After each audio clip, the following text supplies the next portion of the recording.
বন্ধুরা, আশা করি সকলে ভালো আছো। তোমরা যারা কারারক্ষীতে মাঠ করবা 2026 সালে, আমি জানি যে তোমরা আবেদন করেছো এবং এই ভিডিওটা তারাই দেখবে যারা কারারক্ষীতে বা জেল পুলিশে মাঠ করবা, ঠিক আছে? 2026 সালে যদি তুমি একটা চাকরি না নিতে পারো, তোমার মতো অভাগা কেউ নেই। কেননা ভাই, এত সার্কুলার প্রকাশ হয়ে গেছে, তুমি যদি লিখিত পরীক্ষায় বাদ যাও তাহলে এটা তোমার নিজের দোষে তুমি বাদ গেছো, ঠিক আছে? সো প্রথম আমরা যেই আলোচনা করব সেটা হচ্ছে যে কারারক্ষী জেল পুলিশ পদের মাঠ কবে হবে। তোমরা জানো যে কিছুদিন আগে মাঠ আবেদন শেষ হয়েছে, এটার মাঠটা কবে হবে। হ্যাঁ, প্রথম আলোচনা থাকবে মাঠ কবে হবে। দ্বিতীয় আলোচনা করব মাঠ কোথায় হবে। তারপরে তৃতীয় নম্বর আলোচনা হবে মাঠে কি কি হবে, প্রথম দিন মাঠে আপনার সাথে কি কি হতে পারে। চতুর্থ আলোচনা হবে কি কি ডকুমেন্টস প্রয়োজন হবে প্রথম মাঠে। পঞ্চম হচ্ছে যে লিখিত পরীক্ষা কি কি আসবে এবং লিখিত পরীক্ষা তোমরা কিভাবে পাশ করবা, ঠিক আছে? ওকে, সো ভিডিওটা শুরু করার আগে বলে নিচ্ছি, তুমি যদি আমার চ্যানেল নতুন হয়ে থাকো অবশ্যই চ্যানেলটা সাবস্ক্রাইব করবা এবং হচ্ছে যে ফেসবুক টিকটক থেকে দেখে থাকলে অবশ্যই পেজটি ফলো করবা, ঠিক আছে? সো আমরা প্রথম এক নম্বরে যেটা প্রশ্ন সেটা হচ্ছে যে জেল পুলিশের মাঠে কবে থেকে মাঠ হবে। সো তোমরা জানো যে 2026 সালে জেল পুলিশ কারারক্ষী ও মহিলা কারারক্ষী নিয়োগের আবেদন 30 এপ্রিল 2026 তারিখে শেষ হবে। মানে 30 এপ্রিল কিন্তু শেষ হবে।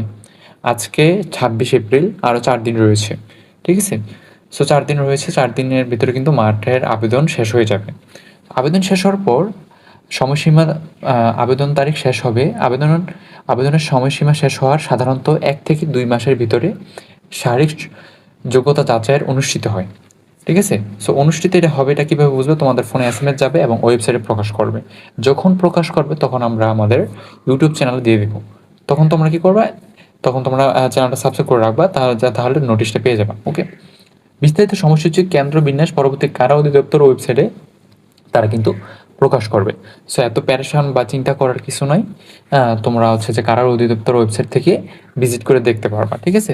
আবেদন শেষ হওয়ার 15 থেকে 20 দিনের ভিতর কিন্তু তোমরা চেক করবা এবং আশা করি যে 1 মাসের ভিতরে কিন্তু মাঠের লিস্ট প্রকাশ হয়ে যাবে। ওকে, তারপর আমাদের দ্বিতীয় নম্বর যে প্রশ্ন ছিল মাঠ কোথায় হবে, ঠিক আছে? মাঠ কোথায় হবে তোমাদের কারারক্ষীর মাঠ। সো দ্বিতীয় নম্বর প্রশ্ন উত্তর হচ্ছে কারা অধিদপ্তর 303 উমেশ দত্ত রোড, বকশীবাজার, ঢাকা 1211। এই জায়গায় কিন্তু তোমাদের মাঠ হবে, ঠিক আছে? সো এই জায়গায় কিন্তু তোমাদের মাঠ হবে। সো সবাই পরীক্ষার একদিন আগে সেখানে উপস্থিত থাকার চেষ্টা করবা, যাদের দূরে জেলা রয়েছে, এবং যদি কাছের হয় তাহলে পরীক্ষার 2 ঘন্টা আগে থাকার চেষ্টা করবা, ঠিক আছে?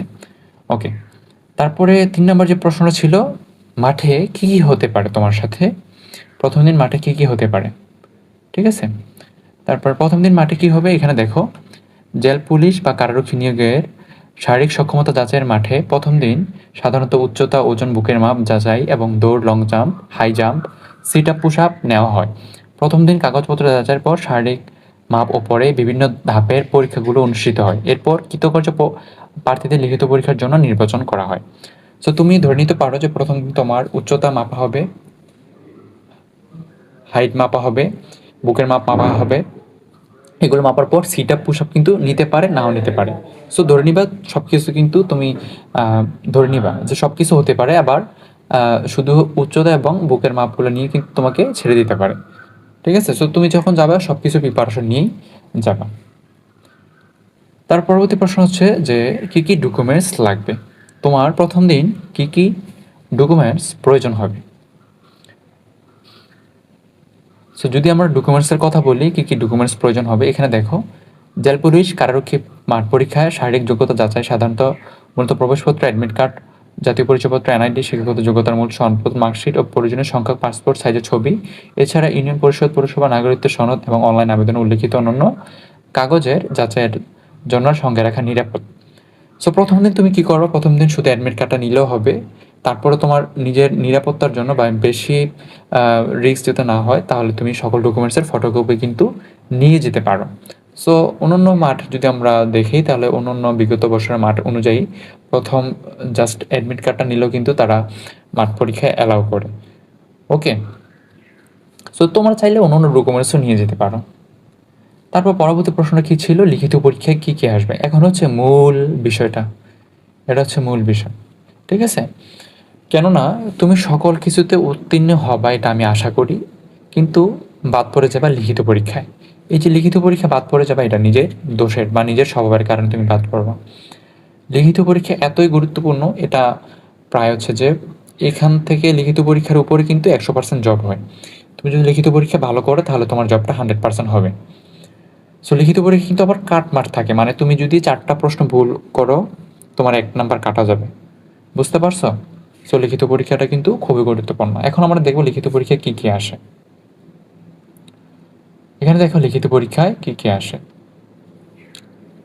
নিচে আছে জেল পুলিশ কারারক্ষী লিখিত পরীক্ষা সাধারণত বাংলা, ইংরেজি, গণিত এবং সাধারণ জ্ঞান এবং 4টি বিষয়ে মোট 70 থেকে 80 নম্বর পরীক্ষা হতে পারে। ধরে নাও 70 নম্বর পরীক্ষা হবে। এই 70 নম্বর ভিতরে বাংলা থাকবে, ইংরেজি থাকবে, সাধারণ জ্ঞান থাকবে, তারপর হচ্ছে যে ম্যাথ থাকবে। 4টা সাবজেক্ট মিলিয়ে কিন্তু তোমার 70 মার্কের পরীক্ষা হবে। পরীক্ষায় ব্যাকরণ, অনুবাদ, পাটিগণিত, সমসাময়িক বিষয় এবং বাংলাদেশের ইতিহাস, ভৌগোলিক থেকে প্রশ্ন আসে। সো তুমি এখনো জানো না যে প্রশ্ন কি কি আসে। এই যে প্রশ্নটা আসে, এই প্রশ্নটা জানার জন্য তুমি কি করবা, আমাদের এই যে হোয়াটসঅ্যাপ নাম্বারটা রয়েছে, এই হোয়াটসঅ্যাপ নাম্বারে তুমি একটা নক করবা। ওকে, এই হোয়াটসঅ্যাপ নাম্বার নক করলে কিন্তু তুমি আমাদের থেকে জেল পুলিশ অথবা অন্য অন্য ডিপার্টমেন্টের যে কোনো জবের আমাদের থেকে চূড়ান্ত সাজেশন নিতে পারবা। চূড়ান্ত সাজেশন নিলে কি হবে, তুমি অন্য অন্য ক্যান্ডিডেট থেকে অনেকটাই এগিয়ে থাকবা। বুঝছো? এটা কিন্তু অবশ্যই তোমাকে কিনে নিতে হবে, মানে অল্প টাকা, একদমই সিম্পল কিছু কোস্ট দিয়ে তোমাকে কিনে নিতে হবে।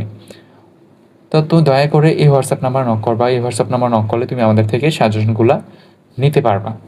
তোমার জন্য আবার কিছুদিন পরে বিমান বাহিনী এমওডিসি মাঠ হবে, তারপর বিজিবির মাঠ হচ্ছে, নৌবাহিনী মাঠ হবে, যে কোনো বাহিনীর তোমরা সাজেশন নিতে পারো। সো বন্ধুরা, আশা করি তোমরা বুঝতে পারছো যে আজকের ভিডিওতে আমরা যেগুলো আলোচনা করছি এগুলোর ধারাবাহিকতা।